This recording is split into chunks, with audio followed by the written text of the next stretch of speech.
Queen Elizabeth II was a global icon, yet her daily life was marked by surprising simplicity. While the world saw her at grand events, her private meals revealed a woman of tradition and discipline. Her food choices, often seasonal and sourced from her own estates, reflected her deep connection to British heritage. The Queen preferred simple, clean flavors and was personally involved in selecting her weekly menus. Royal dining was a blend of history and personal taste, with details like her favorite marmalade and a strict no-garlic rule telling her story.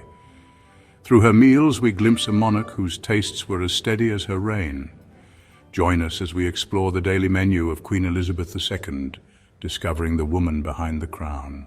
Each morning, a ritual would begin, a gentle start to a day filled with duty. It always started with a cup of Earl Grey tea, prepared precisely to her liking.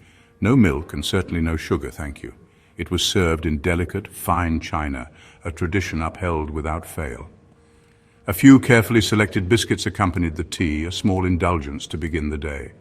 This quiet, contemplative ritual set the tone for her entire day, whether she was in residence at Buckingham Palace, enjoying the tranquility of Windsor Castle, or travelling abroad representing the crown. Following the tea, her main breakfast was surprisingly modest, reflecting a personal preference for simplicity. More often than not, it was a simple bowl of Special K cereal, meticulously kept fresh in its own Tupperware container. And on occasion, when available, she would add a handful of fresh berries, often sourced directly from the royal estate at Balmoral, a taste of the Scottish Highlands. Occasionally, for a change of pace, she enjoyed a serving of creamy scrambled eggs paired with a delicate portion of smoked salmon, or perhaps a piece of lightly buttered toast, spread generously with her all-time favorite Wilkin & Sons marmalade, a brand she remained loyal to throughout her life. The Queen held a deep appreciation for high-quality British products, and her breakfast choices were often a subtle nod to her unwavering patriotism and support for local industries. Breakfast was usually a solitary affair, a moment of quiet reflection before the demands of the day took hold. This private time was spent listening attentively to BBC Radio 4, ensuring she was up to date with the latest news and current affairs. She would also meticulously review the day's newspapers and any urgent government dispatches that required her immediate attention.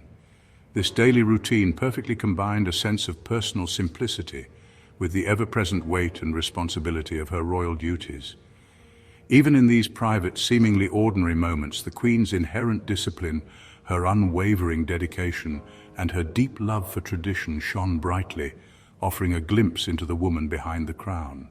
Lunch was a private, healthy, and disciplined meal, often eaten alone or with a lady-in-waiting. She avoided starchy foods, favoring grilled fish or chicken with fresh vegetables or salad, often from her own gardens. Dover sole and vegetables like spinach and courgettes were staples, prepared simply to highlight their natural flavors. At Balmoral, local salmon was a favorite, connecting her meals to the land she loved. Even when dining with guests, the menu remained light and elegant. Her approach to lunch was consistent, high-quality protein, fresh produce, and minimal indulgence. This routine was rarely broken, reflecting her lifelong commitment to health and order. The Queen's lunch was a quiet celebration of British produce and personal discipline. Afternoon tea was a cherished daily ritual for the Queen, offering calm and comfort amid royal duties. Wherever she was, Buckingham Palace, Windsor or Balmoral, this tradition was never missed. Served at 4 p.m. sharp, it reflected her love of structure and British custom. The table featured classic finger sandwiches, always prepared with care. Cucumber and smoked salmon were her favorites, adding freshness and a touch of luxury. Egg mayonnaise and jam pennies, a childhood favorite, completed the savory selection. Warm scones with clotted cream and jam were always present. These treats were a highlight of her afternoon. The Queen's enjoyment was clear, even if her method of spreading cream and jam was kept secret. Small cakes and pastries added sweetness to the occasion. Chocolate treats, rich and decadent, were a must. Chocolate biscuit cake was her favorite, always on the table. A reserved slice was a simple pleasure she looked forward to. Afternoon tea brought comfort and a sense of normalcy to her extraordinary life. It was a sweet pause, a moment to relax and recharge. More than a snack, it was a symbol of British culture and royal tradition. Afternoon tea was a link to history and a source of daily joy. Her sweet tooth balanced her disciplined diet, offering a little indulgence. Through this ritual, the Queen honored tradition and found simple happiness. Dinner was the most formal meal of the day for the Queen, a carefully orchestrated event steeped in tradition and protocol. It was a moment to unwind, but also a time to uphold the standards expected of the monarchy. This meal was often shared with family members, providing a rare opportunity for connection and conversation amidst their busy schedules. It was a time to put aside the weight of royal duties, if only for a little while. Yet despite the grandeur surrounding it, the Queen's dinner remained rooted in simplicity and personal preference. The focus was always on quality ingredients and flavors she enjoyed. The menu typically featured classic British or French dishes, prepared with the finest ingredients sourced from across the kingdom and beyond. These were recipes that had stood the test of time, reflecting the Queen's appreciation for culinary heritage. Often the main course would include game or fresh fish sourced directly from her own estates, a testament to her commitment to supporting local produce and sustainable practices. Perhaps a tender cut of venison, a perfectly roasted pheasant, or a succulent fillet of salmon. These dishes were always served with a selection of fresh, seasonal vegetables and accompanied by light, delicate sauces that enhanced the natural flavors.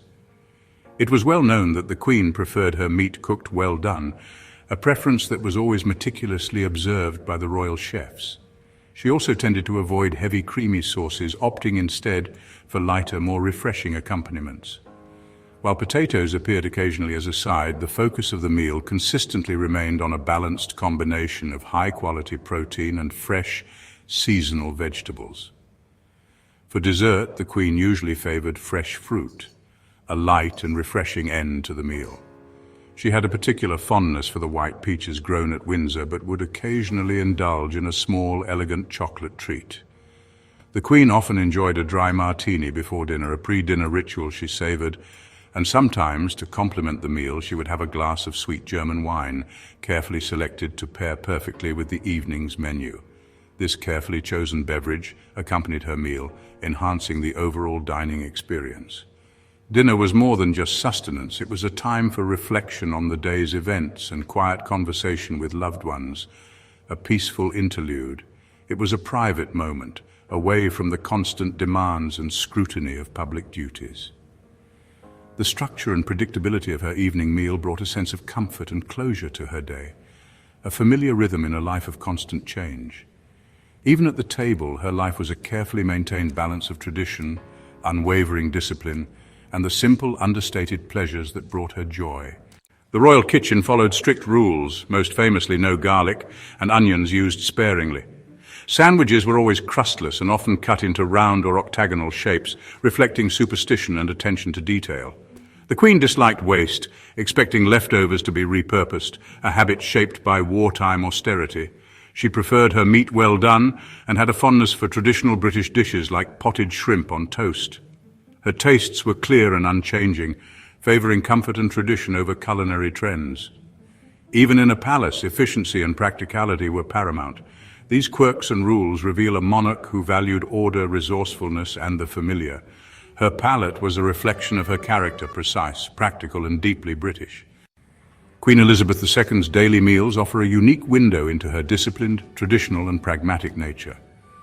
Her food choices, simple breakfasts, healthy lunches, and elegant but unfussy dinners, spoke of a woman who valued consistency and comfort. Rituals like jam pennies and afternoon tea connected her to her past and her people. Her avoidance of waste and preference for British produce reflected a generation shaped by hardship and resilience. The Queen's diet was modest, healthy, and a key to her longevity and vigor.